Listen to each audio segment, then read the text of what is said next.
Bom dia, irmãos, ou boa tarde, né? Dependendo do horário que você estará me escutando. Mas eu saúdo com a paz do nosso Senhor Jesus Cristo. Espero que todos estejam bem. Estamos numa situação atípica no nosso país. Estamos com esse distanciamento social uns dos outros. Então estamos como igreja tentando nos aproximar de algumas formas. Uma delas é levando a palavra do Senhor através desse vídeo, né? Muitos outros vídeos estão sendo postados por outros irmãos da igreja com louvores, e isso é gostoso a gente ver a interação da igreja, mesmo que distante uns dos outros, né? Mas nós esperamos que isso acabe em breve e que possamos nos reunir novamente para confraternizarmos, louvarmos ao Senhor também lá no templo, tá? Mas isso não nos impede de fazer a mesma coisa dentro dos nossos lares. Pelo contrário, isso é até um desafio que muitas vezes nós não nos atentamos ao tempo que temos dentro da nossa casa e muitas vezes desperdiçamos isso com tantas outras coisas da qual nós poderíamos aí canalizar boa parte desse tempo também para louvar e adorar o nosso Senhor. Tá bom? Eu queria trazer uma reflexão sobre oração, né? Eu fazendo a busca pelo que eu traria para os irmãos, eu me deparei com o Salmo 130 e esse salmo ele me remeteu a alguns ensinamentos que eu gostaria de compartilhar com os irmãos. Tá, então, se você tem a oportunidade de abrir a palavra do Senhor juntamente com esse vídeo, pode abrir para que façamos a leitura juntos. Se você não tiver essa oportunidade, porque você costumeiramente lê a Bíblia no celular, então você pode prontamente me escutar e depois vai até o Salmo 130 e faz a leitura novamente, exatamente para que você extraia da palavra do Senhor aquilo que efetivamente Ele quer falar ao seu coração. Tá, mas nesse vídeo eu vou fazer a leitura. Salmo 130. O título do Salmo, na minha versão, diz assim: Cântico de peregrinação. Verso 1.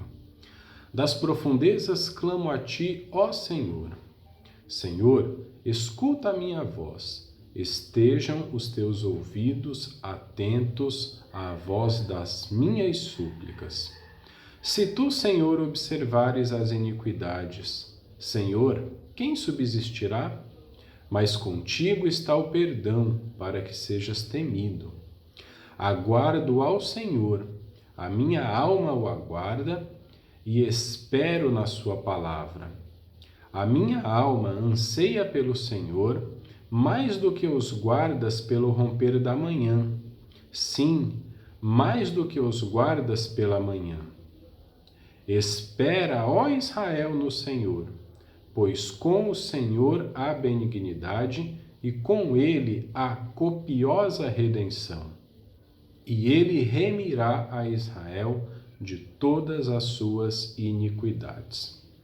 Está aí a leitura do Salmo, são 8 versículos, é uma leitura bastante simples e, por vezes, imagino que isso seja comum. Por vezes nós lemos um salmo como esse e acaba passando diversas coisas no salmo das quais nós não observamos de forma atenta. Este salmo, ele é um salmo, ele se enquadra em duas divisões dos salmos que nós temos aí pelos estudiosos, teólogos, historiadores. Existe um grupo de salmos chamado Salmos de Peregrinação, Salmos de Romagem, Salmos do Peregrino. E este salmo está incluído nesse grupo de salmo. E ele também está incluído num grupo de salmo chamados Salmos de Penitência. São 7 salmos que tratam salmos de penitência, ou salmos penitenciais. Os 7 salmos, apenas a título de curiosidade, é o Salmo 6, o Salmo 32, o Salmo 38, 51, 102, o 130 e o 143. Esses são os 7 salmos considerados como os salmos penitenciais. Então vamos fazer uma reflexão simples sobre o Salmo 130. Eu queria fazer uma divisão nesse salmo. Eu queria fazer, na verdade, 4 divisões nesse salmo. E ele vai falar sobre a forma de orar, a argumentação na oração, a espera pós-oração e a instrução para o próximo. Então, são 4 condições que nós podemos extrair desse salmo, que podem ser norteadoras para a nossa vida de oração. E começando ali, separando o verso 1 e 2, o salmista coloca da seguinte forma: das profundezas clamo a ti, ó Senhor. Queria ressaltar que quando ele coloca das profundezas clamo a ti, esse das profundezas pode ser interpretado, pode ser traduzido no sentido de contrição pós-pecado, vamos colocar dessa forma. Quando ele coloca das profundezas clamo a ti, ele está dizendo exatamente do fundo do qual eu me encontro. Sabe, nós temos a expressão aqui no fundo do poço. Mas não que seja o fundo do poço no sentido que o mundo coloca, de que, estou destruído, estou no fundo. Não exatamente dessa forma. Essa condição de das profundezas eu clamo a ti, e aí nós vamos ver no desenrolar do Salmo que provavelmente ele está falando sobre a vida de pecado, não a vida de pecado como uma vida pecaminosa, mas uma condição da qual ele se sente pós-pecado. E eu imagino que na vida do crente ele se depare por vezes nessa condição, Nós caminhamos rumo à perfeição, mas nós não somos perfeitos. Nossa igreja, no currículo da EBD, tem falado muito a respeito de santidade. Então nós entendemos que nós somos santos, mas estamos numa santidade progressiva e por vezes nós caímos, cometemos delitos, atos ilícitos, podendo ser grandes ou pequenos, indifere. O importante é que, independente do tamanho do pecado, pós-cometimento de um ato que desagrade ao Senhor, a condição da qual você se encontra deveria ser a mesma que o salmista. Quando você comete um ato ilícito dentro dos princípios de Deus, a melhor condição seria exatamente essa, que você se considerasse nas profundezas. Porque se você comete um ato ilícito e não sente essa condição de sujeira, essa condição de fundo do poço, é um problema. Talvez o pecado, por ser, entre aspas, um pecado pequeno, tenha cauterizado isso dentro de você. E isso sim é uma condição preocupante na vida do crente. Então, seja o maior ou menor do pecado, deveria levar o crente a se sentir na profundeza, no fundo, sujo, imundo, condenado, como efetivamente a nossa condição antes de aceitarmos a Cristo. Então ele coloca no início do Salmo a condição da qual ele está. Das profundezas, clamo a ti, ó Senhor. E aí ele pede: Senhor, escuta a minha voz. Estejam os teus ouvidos atentos à voz das minhas súplicas.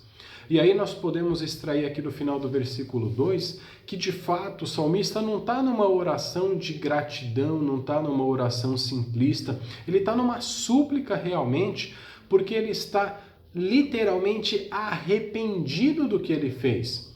E é uma outra condição da qual nós temos que ter dentro de nós quando nós nos deparamos com um ato que cometemos, essa condição de arrependimento que nos leva a suplicar o Senhor. E olha o que ele suplica. Ele suplica: Senhor, me escuta. Senhor, que os teus ouvidos estejam atentos a escutar a minha súplica. Porque provavelmente o salmista ele pode ter uma interpretação de que pelo ato ilícito dele, por ele se encontrar agora nas profundezas, é necessário que ele peça: Senhor, escuta o que eu estou falando, inclina os teus ouvidos para me ouvir. É uma preocupação do salmista de que o Senhor talvez não escute, então ele pede: Senhor, escuta a minha voz. E aí ele continua no versículo 3 e 4 fazendo alguns argumentos com o Senhor. Ele coloca: se tu, Senhor, observares as iniquidades, quem subsistirá?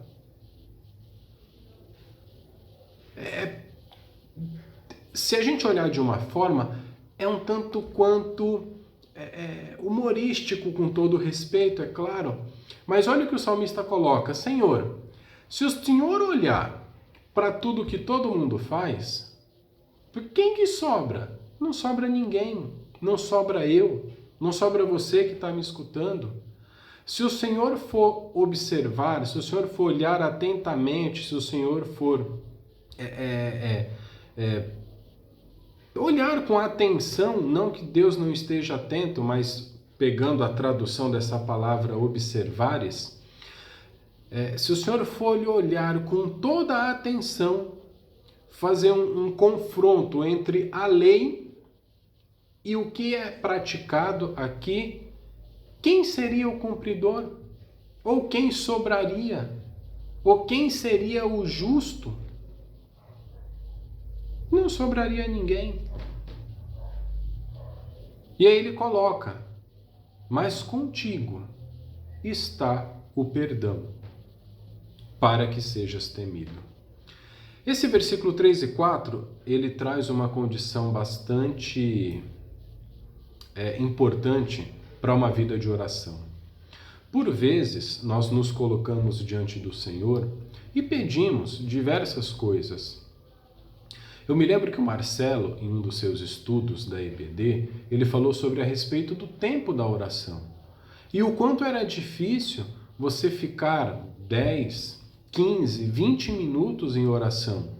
Geralmente você fica 2, 3, 5. E o que o salmista nos dá aqui, com esse argumento, depois que ele pede para que o Senhor o escute, é exatamente uma abertura que ele nos ensina para que possamos ter a liberdade de argumentar com o nosso Deus. Quando a gente pede alguma coisa para ele, a gente pode sim falar para ele o porquê, o senão, o se sim, o porquê que eu quero, o porquê que eu não quero, o que isso agregaria, o que não agregaria, qual é a minha dificuldade. Eu tenho essa liberdade de colocar tudo isso diante do Senhor, de uma forma muito respeitosa. Mas quando eu peço alguma coisa para o Senhor, eu posso dizer o porquê que eu estou querendo, o para que, o porquê, né? Para quem está mais próximo aí de estratégias corporativas, existe uma expressão chamada 5W2H. Né? Eu não vou lembrar exatamente todas, mas tem ali o que, quando, como, onde, quanto custa, por quanto tempo. São 7 questões que são levantadas para cada ponto. Então, quando você pedir alguma coisa para o Senhor, tenha a liberdade de argumentar com alguém que é muito próximo de você. Por exemplo, quando você vai pedir alguma coisa para uma pessoa que você não conhece, que você não tem intimidade, na maioria das vezes, vamos falar de um fast food, por exemplo, você pede o teu lanche ali, me dá um X lanche, paga e vai embora. Se você estivesse pedindo isso para tua esposa na tua casa, para tua mãe, para o teu pai, provavelmente o teu argumento seria outro. Você chegaria, olha, poxa vida, sabe, eu tô com uma fome, eu queria comer isso com isso, dessa forma, desse jeito. Enfim, você cria toda uma história, cria todo um contexto para fazer o seu determinado pedido. Quando você pede isso num balcão de atendimento, você não conta uma história de que está com fome, Não, você vai lá, pede e vai embora. Isso mostra um distanciamento. Mas quando você tem intimidade, você tem até aquele mimo, aquela manha. E com o Senhor tem que ser da mesma forma. Lembra, Ele é o nosso Pai. Então nós podemos sim argumentar com o Senhor na nossa oração e argumentar de diversas formas. Estamos num momento crítico do nosso país, mas é um momento que pode ter grandes prazeres, porque ficamos muito mais tempo agora dentro de casa. E eu não sei o que fazer. Ora! Busca orar de forma diferente da qual costumeiramente você tem orado. Argumente muito mais com o Senhor. Coloque muito mais as coisas diante do Senhor. Sabe, nós temos aí a necessidade de conversar. Nos cultos nós conversamos antes do culto, nos momentos ali. Sabe, converse com o Senhor. Passe 1 hora, 2 horas, porque se você estivesse com um amigo teu, você conversaria com ele. 1 hora, 2 horas. Faça o mesmo com Deus. Argumente, converse, coloque, exponha, discuta, escute. Sabe, ele te ouve e ele responde. Então, a segunda lição que eu extraio desse salmo é que nós podemos sim argumentar com o Senhor. Voltando para o contexto do Salmo. Com o Senhor está o perdão dos nossos pecados. E existe uma razão para que o perdão seja dado único e exclusivamente por Ele. Para que Ele seja temido. E não temido somente no sentido de ter medo, no sentido de que nós deveríamos ter pavor do Senhor. Não, no sentido que nós temos que ter a admiração, porque é no Senhor que nós teremos o nosso perdão.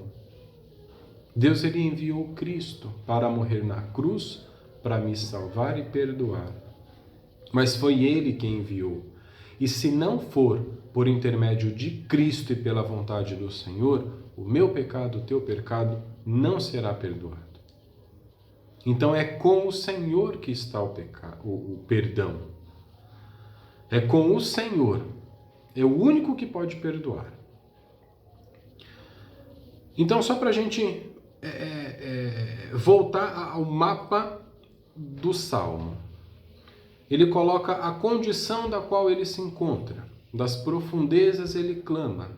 Ele pede ao Senhor que o escute. Ele suplica que os ouvidos do Senhor estejam atentos à sua voz. E ele argumenta que o único que pode escutar ele é o Senhor. O único que pode perdoar ele é o Senhor. Ele coloca a soberania de Deus. E que se Deus for levar a ferro e fogo a lei, não sobra ninguém. E tudo isso para que ele seja glorificado, para que ele seja temido e admirado por todos. Pós tudo isso, vem como se fosse uma calmaria agora. Aguardo ao Senhor, a minha alma o aguarda. E espero na sua palavra. É a condição do salmista. Ele faz todas essas articulações que nós falamos e a alma dele descansa no Senhor. aguarda o Senhor, espera na palavra do Senhor.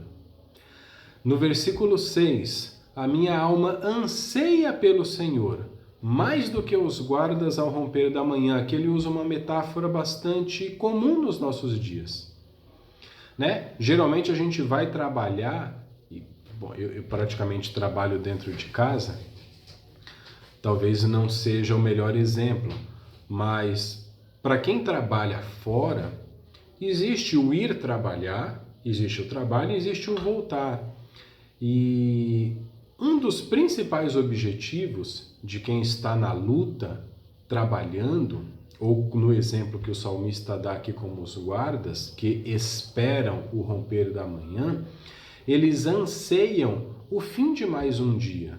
Eles anseiam o fim de mais um dia de trabalho, um fim de mais uma etapa. Eles anseiam que amanhã chegue, até porque existem ali diversas coisas que podem acontecer para quem está vigiando à noite, inclusive, é um desafio todos os dias.